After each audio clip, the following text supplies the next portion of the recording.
Señores, continuamos con el desarrollo de su espacio, Diario 16. Miren, nosotros vamos a entrar en nuestro conversatorio con el doctor Fulgencio Severino y vamos a hablar el tema que lo habíamos anunciado de la seguridad social.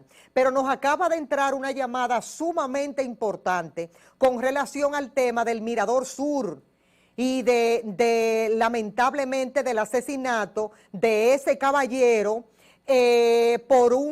por un indigente, dicen las autoridades, y que están tras su búsqueda. Tengo a un televidente que tiene algo que decirnos al respecto de algunas situaciones que les ha pasado a él y a su esposa. Buenos días, ¿con quién hablamos y de dónde? Buenos días, quisiera reservarme el nombre, porque yo voy mucho al Mirador, todo el mundo me conoce. Sí.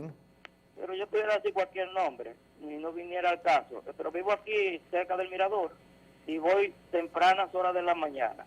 Regularmente es más peligroso a principios de la noche y cuando no hay nadie en la mañana, eso es antes de las 5 de la mañana y después de las 6 de la tarde. La escalera 10, y unas otras escaleras son muy peligrosas, específicamente la escalera 10. Esta persona que ha manifestado violentamente, primero a mi esposa, la ha amenazado de muerte. Dice, cuando se vea sola, le ha hecho amenazas. Cuando yo me he dado cuenta que mi esposa va un poquito más delante de mí, acelero para alcanzarla. Él no se acerca, se lo vocea desde aproximadamente del otro lado de la calle, y así ha hecho con otras mujeres. Nosotros lo hemos denunciado.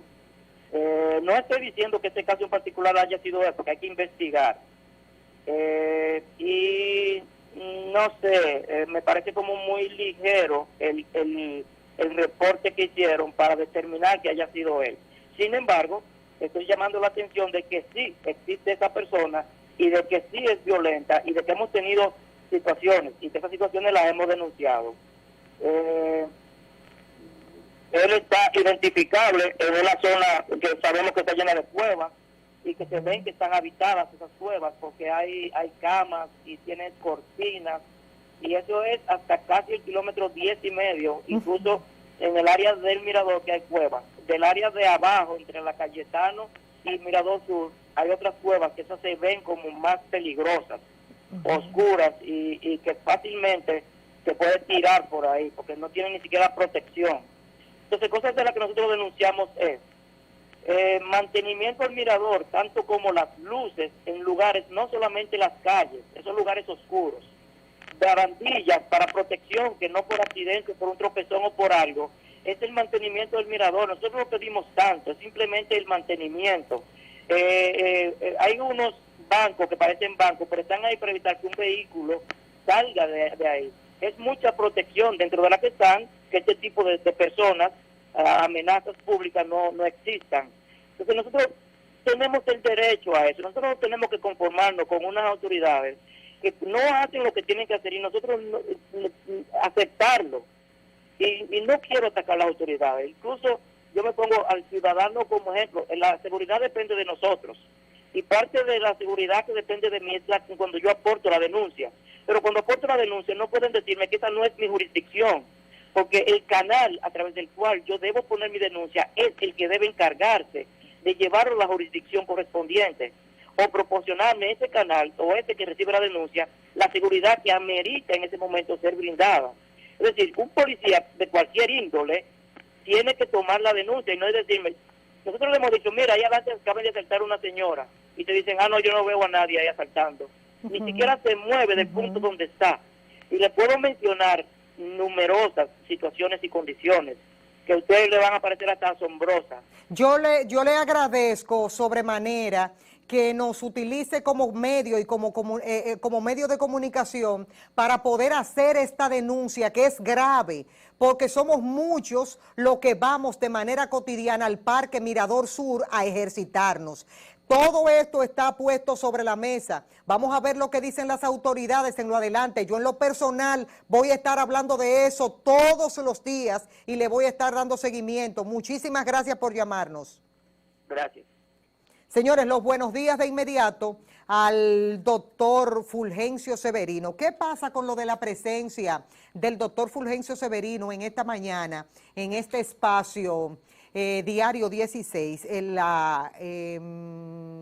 pasado martes con los análisis que estábamos haciendo aquí en el programa con el doctor Fulgencio Severino, estábamos hablando de todo lo que se ha dado aquí con el proceso de las elecciones y los retos que va a tener que enfrentar el próximo gobierno encabezado por Luis Abinader Corona. Entonces, en ese sentido, vino el tema de lo de la seguridad social.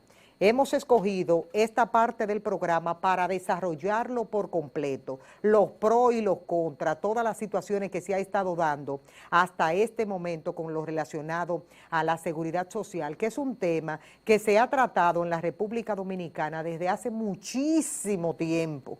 Y es bueno realmente, ahora que nosotros vamos a estrenar autoridades, saber de antemano qué es lo que tenemos que hacer en ese sentido, al menos desde el punto de vista de un conocedor en la materia como lo es el doctor Fulgencio Severino. Doctor, buenos días para usted. Buenos días, Miosotti, buenos días al pueblo dominicano que a través de ti y el programa pues interactúa.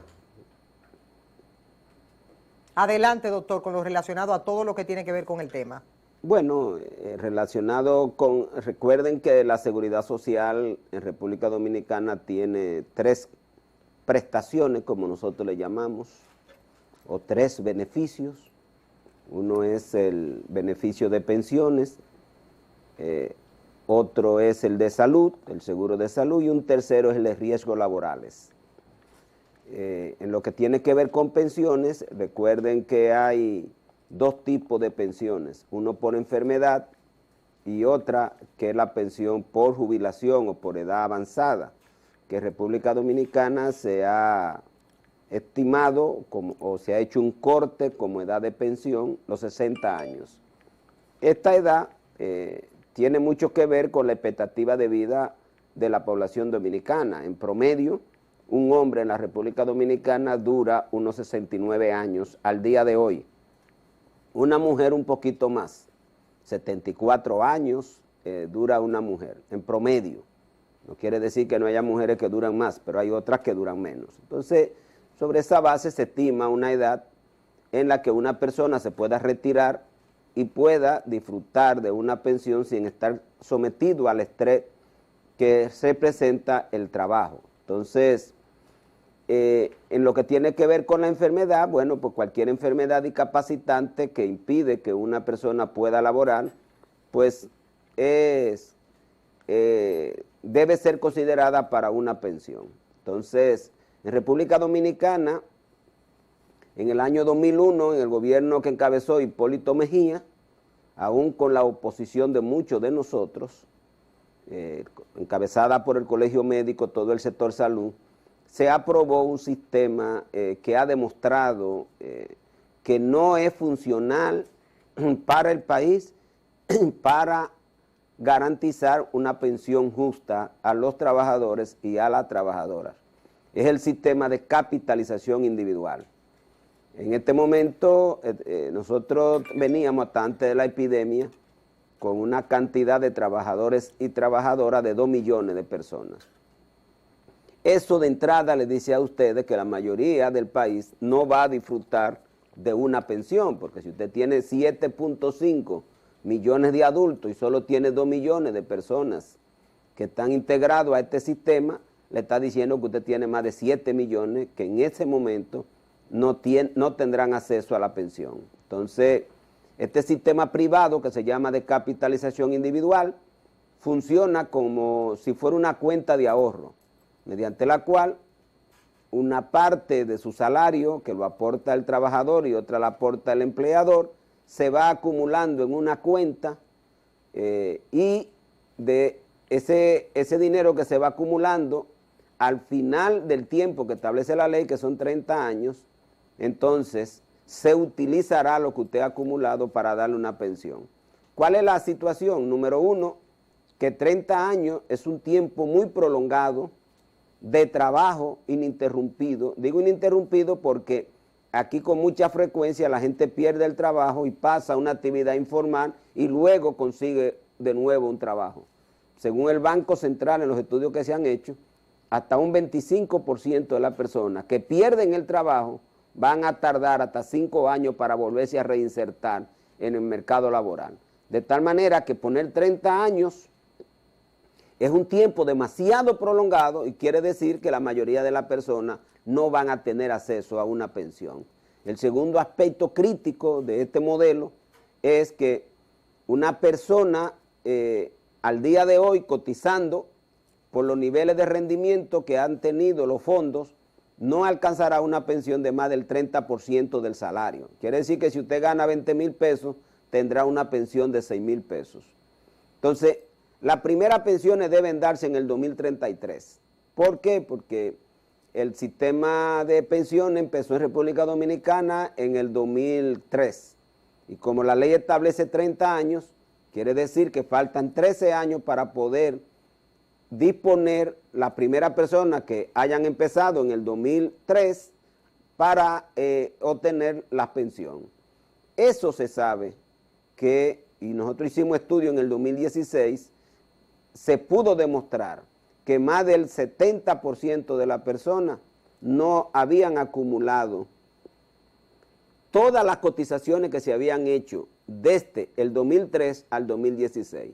Y esto era resultado, naturalmente, del tema, en primer lugar, que había mucha gente que iba entrando lentamente, pero en segundo lugar, un aspecto muy importante, que cada año aquí hay 200,000 personas que pierden el trabajo. O sea, aquí, cuando uno busca la estadística del Banco Central, se encuentra que cada año hay 200,000 personas que pierden el trabajo y naturalmente se quedan sin cotización. Entonces, ¿qué es lo que quiero señalar?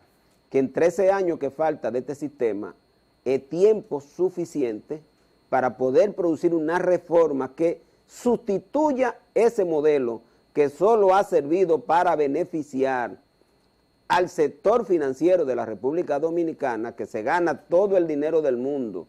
Para que tengan una idea, el gobierno del presidente Danilo y ese Congreso le aprobó una reforma mediante el cual esos fondos van a pagar a la AFP, que son entidades de los bancos, el 1.2% del fondo. Quiere decir que ahora que hay 600,000 millones de pesos en esos fondos, multiplicados por 1.2, estamos hablando de 7,200 millones de pesos que le van a estar pagando de comisión a la AFP. Mientras que el nivel de rendimiento de estos fondos pues sigue siendo muy limitado y la gente no va a tener derecho a una pensión. Entonces, ¿para qué usted va a tener un sistema de pensión que no le sirve a los objetivos de la ley, que es garantizar una pensión justa a los trabajadores y a las trabajadoras? De tal manera que a nosotros nos parece que el gobierno que entra debe hacer un rediseño de la política previsional. Independientemente, yo digo que este país tiene que estar al servicio de la sociedad y no de un sector minoritario como es el sector financiero. Yo tengo aquí, doctor, algunas preguntas que nos está enviando la gente para hacerle estas preguntas a usted. ¿Quiénes deben estar registrados en el régimen subsidiado? Bueno, en el régimen subsidiado por ley deben estar, hay dos, uno que es el régimen subsidiado para salud y uno que es el régimen subsidiado para pensiones. En las pensiones subsidiadas, de acuerdo a la ley, que debieron haberse iniciado en el 2004 y que no han dado la primera pensión subsidiada, que según la ley debe ser 6,000 pesos, porque la ley establece que un 60% del salario mínimo público. El salario mínimo público en este momento es 10,000 pesos. El 60% son 6,000 pesos. Y debía beneficiar, número uno, a todas las personas de 60 años o más que tuvieran en condiciones económicas precarias. Segundo, a las personas con discapacidad que le imposibilitara trabajar. Y número tres, a la madre soltera que estuvieran desempleadas. Esos son los tres grupos poblacionales de la pensión. En lo que tiene que ver con el seguro de salud, pues son a todas las personas que no estuvieran trabajando o que tuvieran ingresos por debajo del salario mínimo. Es decir, que si usted está en el trabajo informal, usted tiene ingresos, pero los ingresos no son suficientes para usted ser del régimen contributivo subsidiado porque no puede aportar. Entonces usted debería estar en el régimen subsidiado de salud. Entonces, en salud al día de hoy tenemos 3.5 millones de personas, 3.7, pero con una cobertura limitada porque el gobierno, durante todo este periodo de tiempo que hemos empezado la ley de seguridad social, recuérdense que el régimen subsidiado de salud empezó en el 2002, se fortaleció mucho del 2004 a esta fecha en términos de cantidad de personas afiliadas, pero al día de hoy no le dan medicamentos ambulatorios. Segundo, tiene que atenderse en un hospital que funciona con mucha carencia, por lo que una buena parte de este sector tiene que ir a la clínica privada para ser atendido de manera segura y de manera eficiente, o se ve en la obligación de tener que pagar laboratorio, pagar, por ejemplo, procedimientos, porque si en el hospital donde tiene que ir no existe nada de eso, el médico se lo indica, y si la distancia, por ejemplo, una gente en Dajabón, que el hospital, desde el punto de vista de las capacidades que tiene para atender los pacientes, y me hablo de capacidades tecnológicas, no me refiero de capacidades profesionales, sino tecnológicas. Esa persona tuviera que trasladarse a Santiago Rodríguez o a Valverde Mao o a Santiago, sería tan grande que prefiere ir a un centro privado del propio Dajabón para que ahí se le haga cualquier tipo de estudio. Entonces, en República Dominicana, entre la gente que más gasta en salud, son la gente que menos pueden. Otra de las preguntas de la gente que nos está enviando por aquí, dice que ¿dónde se paga la seguridad social? Bueno, la seguridad social se paga primero, nadie la puede pagar de manera directa. Ahora, las empresas la pagan directamente a la tesorería. Bueno, la tesorería como instrumento de recaudación, pero se paga en los bancos. Sí. Pero la seguridad social se paga por empresa, no se paga de manera individual, porque el régimen contributivo subsidiado, que debió haber entrado, pero por el gobierno no aportar la parte que establece la ley, que debió haber puesto a disposición de la seguridad social, este régimen nunca entró. Si el gobierno nunca ha dicho, aquí tenemos tantos miles de millones de pesos para hacer el aporte, como lo hace con los trabajadores empleados públicos, para el régimen contributivo, y ese sí tuviera que pagar de manera directa y de forma individual, porque ese es un régimen que es para funcionar de manera individual, pero eso aquí nunca se ha implementado porque el gobierno se ha negado todo el tiempo a hacer los aportes económicos que se necesitan para que el mismo entre en funcionamiento. Aquí preguntan, ¿qué es el autoseguro? El autoseguro es aquí la ley de seguridad social tiene, en la parte de pensiones, tiene dos componentes. Uno que es el seguro por enfermedad, que es el famoso seguro de discapacidad y sobrevivencia, y otro que es el seguro previsional de pensión.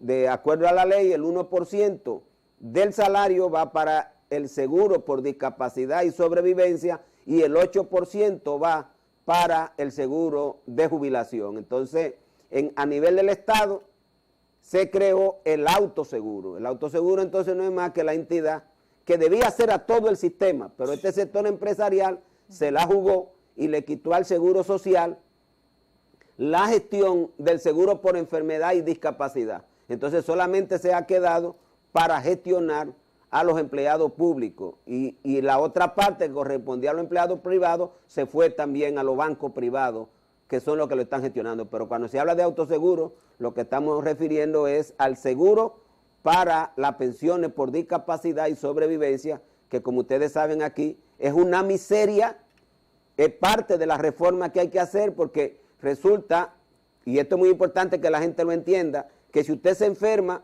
le dan una pensión hasta los 65 años. Usted ya pasó los 65 años, ya no tiene más pensión. Sigue enfermo, no tiene seguro, le quitan la pensión, pero tampoco tiene 30 años de trabajo como para poder decir, ahora yo empiezo a recibir la pensión por edad avanzada, si se la quitaron las dos. Entonces, un sistema como este es un sistema inhumano, no un sistema de protección social, y naturalmente las autoridades, a 13 años, es un momento oportuno para superar este sistema que solamente, como dije al principio, beneficia a este sector que es insaciable. El sector financiero de la República Dominicana es insaciable y se metió en el tema de la seguridad social con el objetivo de acaparar todos estos recursos económicos, y no le importa en lo absoluto que los trabajadores y las trabajadoras puedan tener una pensión. ¿Qué es la empresa procesadora de base de datos del sistema? Pregunta un televidente. Bueno, esas son entidades que se han ido creando con el objetivo de gestionar lo asegurado. Eso es ¿Es factible eso? Sí, porque eso es un servicio, o sea, eso es una gestión de, por ejemplo, Unipago, que es una empresa que lo que hace es que tú, yo que estamos asegurados, ellos tienen una base de datos que la van actualizando, lo que salen, lo que entran, y distribuye, los afiliados saben quiénes están en qué ARS, en qué AFP. Eso es un servicio que lo puede gestionar el gobierno como lo puede gestionar una empresa privada, pero aquí sí se le paga por persona que está afiliado. Ok. Están hablando aquí de cuáles son las obligaciones del empleador. Las obligaciones del empleador es exclusivamente pagar el 7% en salud y el 7% del salario en pensiones, estrictamente más el 1.2% que corresponde a riesgos laborales. Esa es la obligación, no tiene otra. Ahora, si no le cubre, si él no paga la seguridad social y usted se enferma, o usted no tiene protección desde el punto de vista de la pensión, usted lo puede demandar. Por eso, aquí hay mucha demanda. ¿Y funciona eso? Bueno, tú sabes porque que cuando aquí hablan de demanda, eso como que no funciona mucho en el país. Los tribunales laborales son muy funcionales, los tribunales laborales. Aquí se ha avanzado mucho en eso de nivel de protección de trabajadores. Inclusive una de las principales quejas del sector empleador en República Dominicana es que los tribunales laborales son muy fuertes en términos de ordenanza de protección a los trabajadores, porque la ley es clara que si un trabajador no es protegido con la seguridad social y se enferma, quien debería pagar los gastos en que incurre ese trabajador es la empresa. Lamentablemente tú sabes que los trabajadores, por miedo a que cuando termine la enfermedad lo cancelen, lo que hace es que nunca denuncia a las empresas y se va a un hospital o sale a buscar un préstamo para cubrir su necesidad y nunca denuncia que esa empresa lo tiene sin seguro de salud. Dicen por aquí que cuáles son los sectores que componen el Consejo Nacional de la Seguridad Social en el país. De manera real, el gobierno, los empresarios y los sindicalistas, porque no hablemos de los trabajadores, los sindicalistas que no representan a ninguno de los trabajadores. Entonces, eso es de manera real, cada uno tiene 3. Bueno, el gobierno un poco más, pero cada uno, y digo de manera real porque ellos solo tienen capacidad de veto. Es decir, cualquiera de ellos puede objetar una resolución y entonces tienen que entrar en negociaciones. Después hay muchos sectores, está el colegio médico, están las enfermeras, están los sectores informales que estaban representados por diferentes, o sea, los profesionales. Siempre seleccionan uno, hay un representante del régimen contributivo subsidiado, un representante del régimen subsidiado, pero eso nada más para llenar bulto. Los 3 grupos fuertes del Consejo, que son los que se ponen de acuerdo para imponer todas las decisiones, son los sindicalistas, el sector empleador y el sector del gobierno, porque cada uno de ellos tiene capacidad de objetar, independientemente que el 90% esté de acuerdo con la resolución. Si uno de estos sectores dice que no está de acuerdo, ya la resolución no va, porque él tiene capacidad de veto.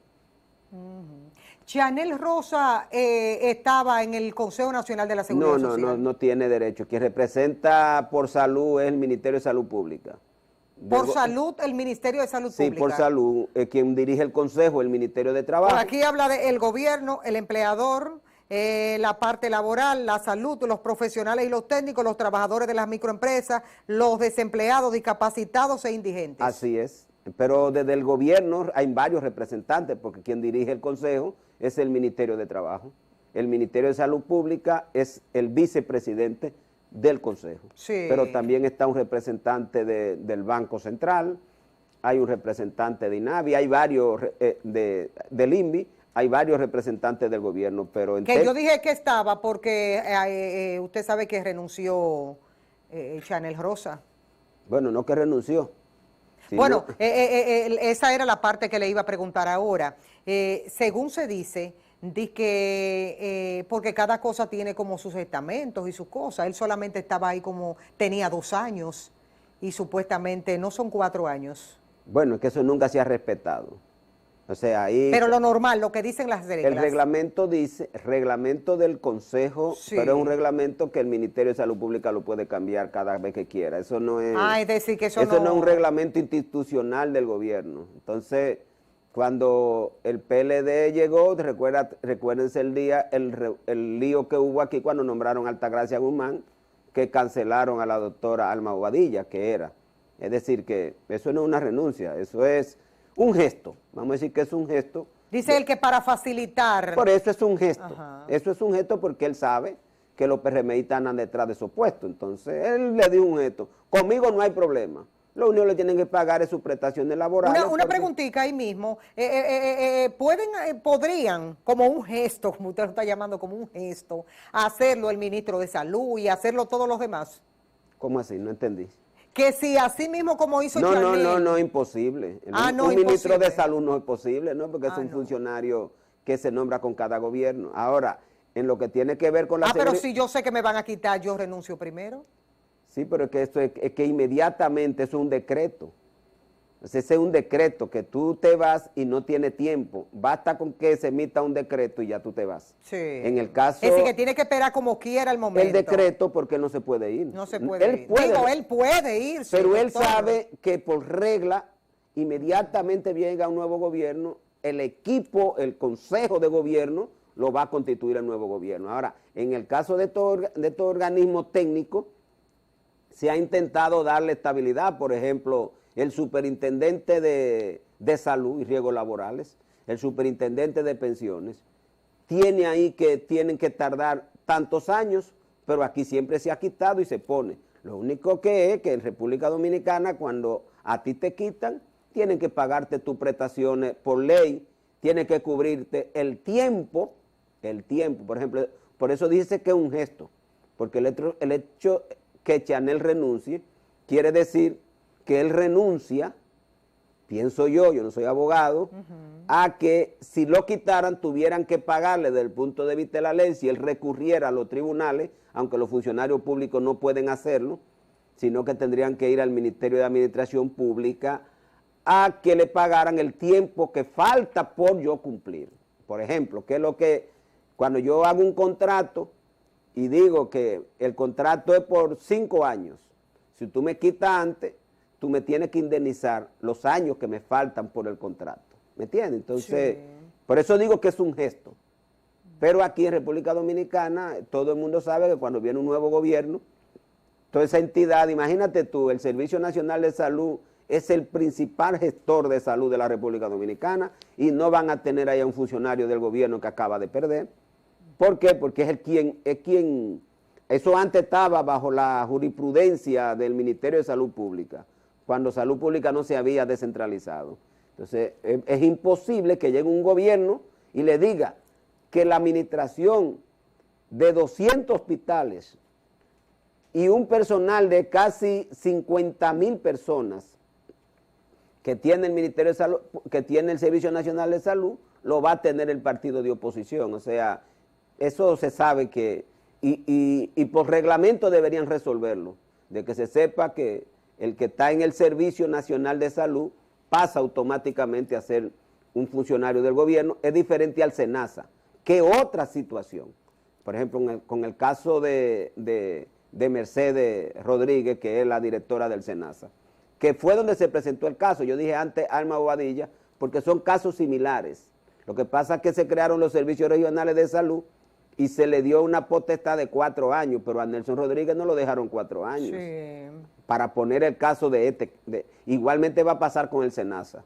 O sea, se nombra por reglamento por 4 años, pero no quiere decir que no te puedan quitar, porque son puestos de funcionarios públicos. En el caso del Servicio Regional de Salud, que de los servicios regionales o del Servicio Nacional de Salud, creo que es un puesto más político, inclusive la primera vez que en República Dominicana se pone a dirigir un hospital o los hospitales alguien que no es médico, lo cual yo no estoy de acuerdo, o sea, lamentablemente se ha discutido mucho si alguien que no es médico puede dirigir una entidad de salud. Aquí se ha dado muchas veces. No crea, no, se ha dado 2 veces, con Balaguer se dio una vez y ahora se puso a Chanel, pero a mí me parece... En el Ministerio de Salud, usted dice. Bueno, en salud, en cualquier área. Sí. En cualquier área que tenga que ver Bueno, por directamente... ejemplo, nosotros tuvimos un ministro de Medio Ambiente médico. Sí, pero eso me refiero en el área de la salud. Sí. En el área de la salud. Lo hemos tenido en todas las áreas. Yo creo que lo ideal sería que técnicos altamente calificados Sí. del área con capacidades de gerencia sean los que gestionen esas áreas. Eso es mi parecer. Hay países donde han puesto, en el PLD nosotros hemos visto de todo. Nosotros vimos un agrónomo dirigiendo una provincial de salud aquí en República Dominicana, o sea, un profesional del agro. O sea, ¿Y cómo, doctor, una pregunta entre usted y yo, ¿y cómo puede una persona, yo digo entre usted y yo, como si nosotros no estuviéramos ahí, cómo una persona del agro puede tomar una decisión en algo tan complejo como el sector salud? Es lo que te digo, o sea, la gente cree que gestionar salud, y eso es cuando tú no importantizas mucho la salud. La gente cree que salud es gestionar cualquier ministerio. Sí. Salud es gestionar el día a día, por ejemplo, qué están haciendo los médicos, cuál es el resultado en salud que tengo, dónde están las fallas, cuáles son los mejores equipos, porque tú puedes tener buenos técnicos a tu alrededor y poder gestionar adecuadamente, pero no siempre tú como gerente principal que carga con las mayores responsabilidades, tú debes descansar en otro que domina todas las áreas y tú que eres el principal funcionario no domina ninguna de esas áreas. Yo particularmente creo en la tecnificación. A Dios lo que es de Dios y al César lo que es del César. A mí me parece que siempre es preferible que el director de un hospital sea un médico con capacidad gerencial y no un gerente que no sabe nada de salud, porque ¿cómo se sienta a discutir con un médico una mortalidad? O sea, ¿cómo usted discute si estuvo bien manejado o no estuvo bien manejado? Entonces tiene que depender obligatoriamente de otra persona que haga la discusión y él estar al margen del debate. Entonces yo me parece, y eso lo discutimos mucho, yo recuerdo una vez que estuvimos haciendo una maestría aquí en la Universidad Autónoma de Santo Domingo con una universidad de Argentina que se llama ISALU, que será uno de los debates que, bueno, la dirige el que hoy es ministro de Salud de Argentina, González, Giné González, y siempre debatíamos eso, de si era correcto que un gerente del área de la salud fuera no médico. Y cuando hablo de no médico me refiero, puede ser enfermera, puede ser bioanalista, puede ser, pero alguien que domine lo que se hace en el hospital, alguien que domine lo que se hace en el hospital. Y la conclusión era que era preferible alguien que domine, pero con capacidad gerencial, y no alguna de esas áreas de las ciencias sociales que saben mucho de gerencia, pero no saben nada de salud. Doctor, me voy a salir, pues ya como llegamos a la parte final, me voy a salir quiero que usted me permita salirme un poquito del tema y me diga, ¿debería existir en la República Dominicana el despacho de la primera dama? No, imposible, eso es un desperdicio de dinero. El despacho de la primera dama actual manejó maneja, porque todavía no ha salido Acuérdate nada, que eso fue un 970 millones de pesos. Eso fue un invento de Leonel Fernández dentro de la corrupción del leonelismo, que se inventó un despacho para que Margarita comprara sombrero. ¿Te recuerdas que eso eran los mayores escándalos que se armaron aquí? Fueron en el despacho del gobierno, cuando el gobierno de Leonel con Margarita. De ellos ir a una tienda europea y cerrar toda una calle. Yo nunca se me olvidan esas noticias. Entonces, sirvió para hacer mucha propaganda, construir una imagen, porque este es un país que se vive de imagen. Y antes de ese momento, ¿qué existía entonces? No, eso no existía, porque recuérdate que aquí nada más había Balaguer. Bueno, Balaguer no tenía esposa visible. Cuando Antonio Guzmán, no recuerdo, porque lo que se construyó fue Aconani, cuando Antonio Guzmán, que siguió cuando Hipólito. Yo no recuerdo que Hipólito tuviera, o sí, no.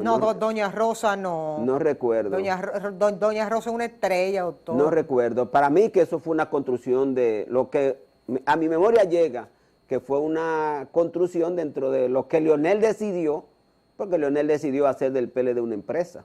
Por eso son sus resultados electorales, que la gente no quiere saber de él. Doctor, se nos fue el tiempo. Yo nada más quería decirle lo de que si usted creía... que si usted creía que debe existir eso.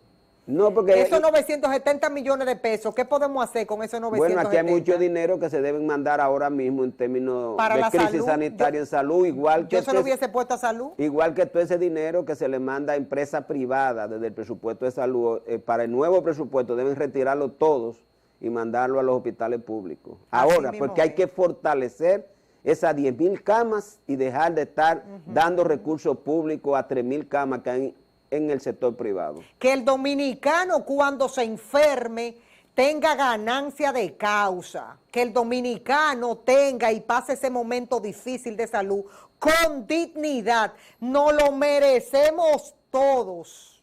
Doctor, en la próxima oportunidad, que me imagino que usted viene el lunes, me imagino yo, de atrevida, vamos a tratar el tema con lo relacionado al que ha estado en una posición hace mucho tiempo y sabe de antemano que como es más elegante como que irse a como que ¿cómo que le dicen a uno? Como cuando te afuerean. Te afuerean. Es decir, como es más elegante, yo dije, señores, gracias por venir, nos vemos, como que yo, a esperar que el otro te diga, párate. Afuera que van. Ah, bueno.